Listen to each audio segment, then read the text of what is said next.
দেখছেন power energy drink presents প্রবাস কণ্ঠ প্রাইম নিউজ।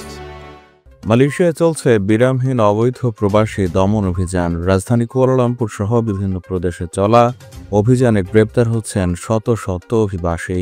চলমান এই অভিযানে নথিবিহীন প্রবাসীদের মাঝে ছড়িয়ে পড়ছে গ্রেপ্তার আতঙ্ক। অভিযান আর জেলের ঘানির চিন্তায় যেন তটস্থ করে তুলেছে নথিবিহীন প্রবাসীদের।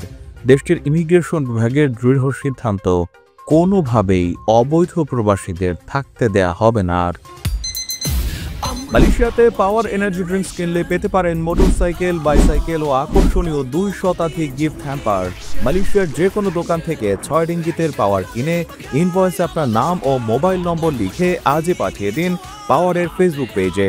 অফারটি চলবে আগামী 28 ফেব্রুয়ারি পর্যন্ত। বৈধ পাস বা পারমিট ছাড়া কাজ করা এবং বৈধ ভ্রমণ ভিসা নেই এমন বিদেশিদের বিষয়ে তথ্য এবং জনসাধারণের দেশ সন্ধানের ভিত্তিতে মালয়েশিয়ার বিভিন্ন হটস্পটগুলো ছাড়াও নির্মাণ প্রকল্প সহ বিভিন্ন জায়গায় অপারেসি সাপো, অপারেসি সেলেরা, অপারেসি পিন্টো, অপারেসি মাহির এবং অপারেসি পিকআপের মতো বিভিন্ন নামে অভিযান চালিয়ে প্রতিদিন বাংলাদেশ, ইন্দোনেশিয়া, ভারত, পাকিস্তান এবং ভিয়েতনামের নাগরিকদের গ্রেপ্তার করছে দেশটির ইমিগ্রেশন পুলিশ। 23 জানুয়ারি বৃহস্পতিবার মালয়েশিয়ার কুয়ালা তেরেঙ্গানুর হুলু তেরেঙ্গানু জেলায় 6টি নির্মাণ স্থানে সুইপ অ্যান্ড গ্যাসের নামে অভিযান চালায় ইমিগ্রেশন বিভাগ। 6টি নির্মাণ স্থানে সুইপ অ্যান্ড গ্যাদার নামের এই অভিযানে স্থানীয় সময় সকাল 9টা থেকে শুরু হয়ে চলে 7 ঘন্টা। সেখান থেকে গ্রেপ্তার করা হয় 34 জনকে।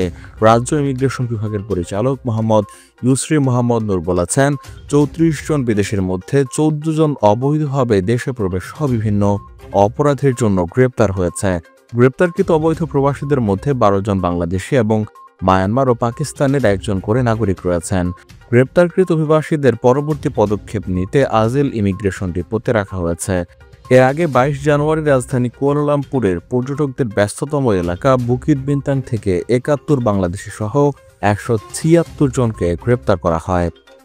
প্রবাস কণ্ঠ নিউজ ডেস্ক।